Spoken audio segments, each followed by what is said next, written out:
पुण्यात्माओं, इस अमर कथा में अरुचि ना करना है। असंख्यों युगों के बाद तुम्हारा बिल्ली के भागों छीका टूटा है, ये इसको छक छक कर खा लो और कल्याण करा लो। अब सुनिएगा। वो उसकी पत्नी ने पूछा कि आप क्यों रो रहे हो, लेकिन वो बोल नहीं सके,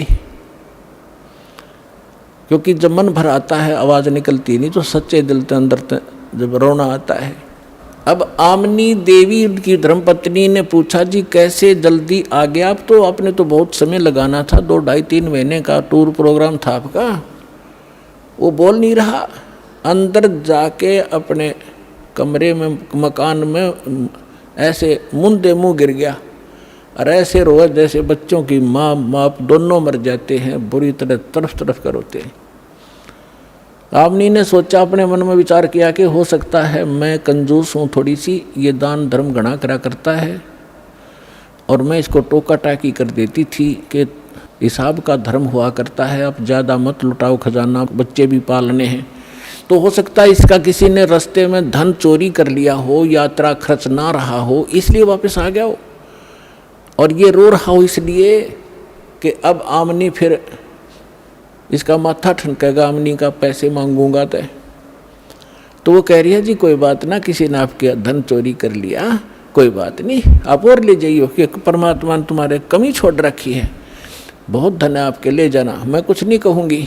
तो वो अपने हिसाब से सोच रही है कि शायद इसलिए रो रहा है। काफ़ी देर रोने के बाद जब हल्का दिल हो लिया और वहीं से रोने लग गया था,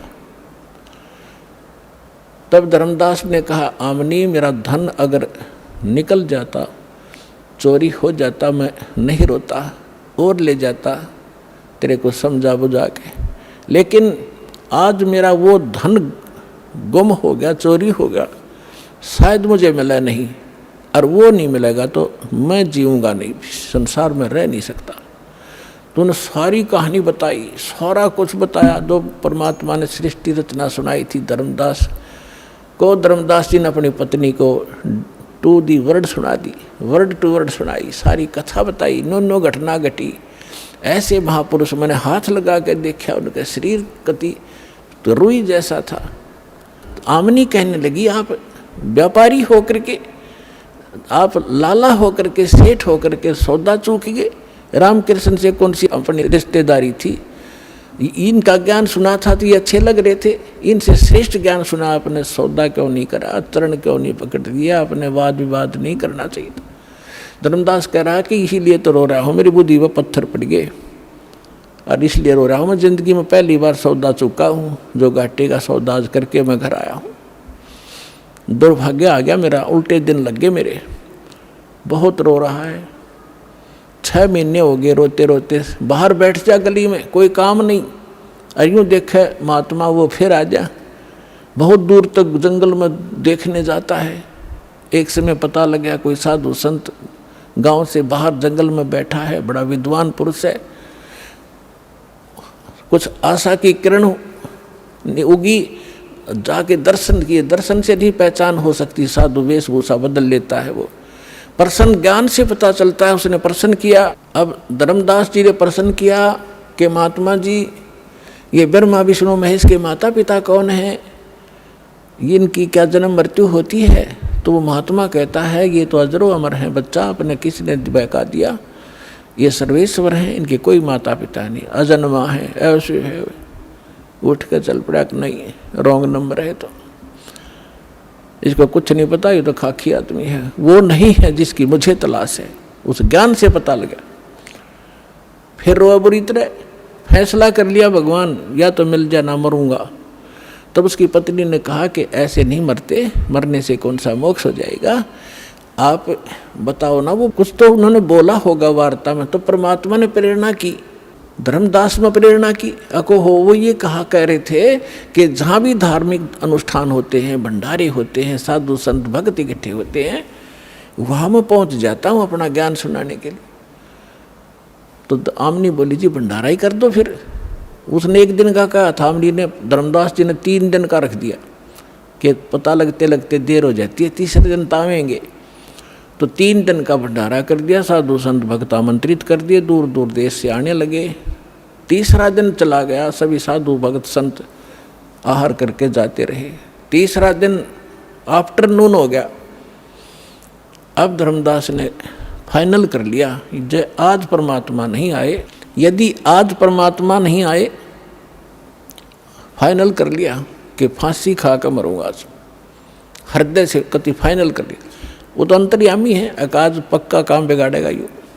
उसी समय परमात्मा आगे और वहाँ से 50 गज की दूरी पर, 100-125 फुट की दूरी पर, 50-60 की दूरी पर एक कदम का पेड़ था। उस कदम के पेड़ के नीचे परमात्मा उसी रूप, जिंदा वाले रूप में वेशभूषा में बैठ गए। अब धर्मदास जी खाना उधर खिला रहा है भंडारे वालों को और देख रहा है इधर उधर, उनमें कोई था ही नहीं। वो ऐसे देखा सामने एक वृक्ष के नीचे वही जन देखा बदन शरीरम, बैठे वृक्ष कदम के तीरम। वही जिंदा महात्मा का शरीर और एक कदम के पेड़ के नीचे बैठे हैं। भाग्या गया दौड़ के, शरणों में पड़ गया, बुरी तरह रोए, नो गले के लिपट गए। ए भगवान, इब का ना छोड़ के जाना अपने दास को, अब के ना छोड़ना भगवान, जो कहोगे मैं सारी मानूंगा। तो परमात्मा बोले ठीक है, मैं इसलिए आया हूँ कि तेरे को ज्ञान समझाऊंगा, ऐसे कर इन सबको फारिग कर दे जितने भी ये नकली बैठे हैं संत साधु। वो परमात्मा ने इसलिए कहा कि अगर मैं इनके सामने चर्चा करूंगा, मैं एक बताने वाला, ये 10 भरमाने वाले जो कहे झूठ बोल रहे, ये कहाँ से लिया ज्ञान फलान है, तो इस आत्मा को ये समझन नहीं देंगे। इसलिए उनको सबको फारिग करा। और धर्मदास अपने परमात्मा को लेकर घर में प्रवेश किया, अपनी पत्नी से कहा कि आजा, मिल गया भगवान मुझे, ये है मेरा धन जो खो गया था, आज मिल गया। कहने का भाव ये लंबा ना करे दास, कि उन्होंने दोनों ने उपदेश लिया। आमनी ने कहा भगवान आपने, ये आपका भगत बहुत नरम आत्मा का था, यदि मैं इसको सांत्वना ना देती तो ये पहले मर जाता, इतना दुख नहीं देना था अपने अपने बच्चे को, ये तो मर जाता। तब परमात्मा ने कहा कि बेटा इसको मैंने लोहे जैसा ताव दिया, जैसे लोहा गर्म कर दिया जाता है तो लोहार उसका दुश्मन नहीं होता, या सुनार सोने को गर्म करता है, इसलिए कि जो चाहो आभूषण बनाऊंगा। और ये पहले काल का एजेंट बन रहा था, मेरी एक नहीं सुना था, सारी बात साची मान लेता और फिर मुकर जाता था। तो बेटा अब इसका लोहा गर्म कराया हमने 6 महीने तक इसको तड़फा के, अब मैं जो कहूँगा ये सारी स्वीकार करेगा, इसलिए ये ताव दिया था। अब ये सारी बात सुनेगा, मैं साथ था इसका, मरने थोड़ा देना था इसको। तो फिर दोनों ने उपदेश लिया। फिर क्या हुआ, धर्मदास ने रट लगा दी, भगवान मुझे वो लोग दिखा दो, वो लोग दिखा दो। परमात्मा बोले अरे मैं जो कह रहा हूँ वह मान ले, देख लेगा जब भी वही बात है, मुझे विश्वास कर, मैं झूठ नहीं बोल रहा, कि नहीं वो स्थान दिखा दो, वो भगवान कैसा है। परमात्मा ने खुद कह भी दिया कि मैं परमात्मा हूँ, मैं सारी सृष्टि का रचनहार हूँ, लेकिन ना जची। तो परमात्मा ने कहा ठीक है दिखाऊंगा, कभी समय आने दे। एक दिन परमात्मा आए और उनको लेकर के सतलोक गए, शरीर वहीं रहा। ऊपर जाकर दिखा के, वहाँ जाकर जो नीचे से साधु परमात्मा जिंदा रूप में थे, सामने वही तख्त पर बैठे दिखाई दिए, और उनका शरीर बहुत तेजों में था। वहाँ की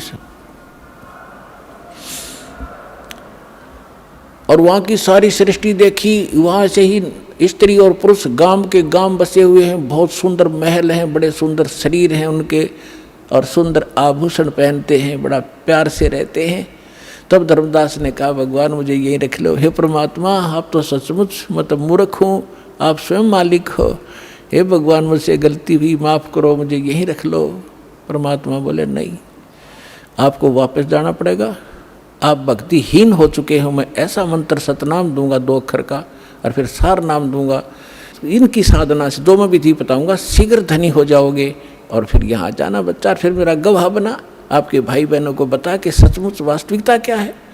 तो वापस भेजा। 3 दिन बीत गए इसी कारण में। 3 दिन तक सब रिश्तेदार इकट्ठे हो गए कि धर्मदास कोमा में गया, पागल हो गया, बेहोश हो गया, जादू जंत्र करनिया महात्मा इनके घर पर आता था। अब जो ही तीसरे दिन होश में आया, सारे आसपास बैठे। यदि वो आसपास ना बैठे होते तो वो इन्हों सोचता स्वप्न होगा, और वो देखा तो सचमुच तो मर चुका, यूं न तो मरा मान लिया, लेकिन श्वास चल रहे थे, अचेत थे। तब धर्मदास को विश्वास हुआ, परमात्मा ने बताया कि मैं काशी में आया हुआ हूँ, बनारस में, वहाँ धानक रूप में रहता हूँ, जुल्हे का काम करता हूँ। अब यह तसल्ली हो नहीं कि वो भगवान यहाँ रह रहा होगा।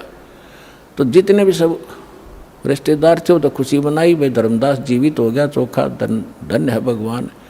फिर वहाँ पहुँचा, जाकर बनारस में देखा भगवान सामने, ओए होए वही बैठे जो के नो चरणा में पड़ गए। पहले प्रथम मंत्र दिया था, फिर सतनाम दिया, धीरे सार नाम देकर फिर कसम दिला दी, धर्मदास मेरी लाख दुहाई, ये सार मूल ज्ञान तो मैं तुझे बता रहा हूँ, अभी कहीं बताना नहीं, और ना ये सतनाम देना किसी को, ना सार नाम देना, नहीं तो धर्मदास तेरी मेरी लाख दुहाई, सार नाम की तबार ना जाई, मूल ज्ञान बार जो पढ़ी, बिजली पीढ़ी हंसनी तरही। और ये सार नाम को तब तक छुपाई जब लग द्वादश पंथ ना मिट जाई। कलयुग बीतता 5500 पाचा, जब मेरा वचन होगा साचा। चौथा युग जब कलयुग आई तब हम अपना अंश पठाई, और फिर हम पूरे विश्व को पार करेंगे। धर्मदास ये छुपा के रखना। तो वो समय आ गया है बच्चों।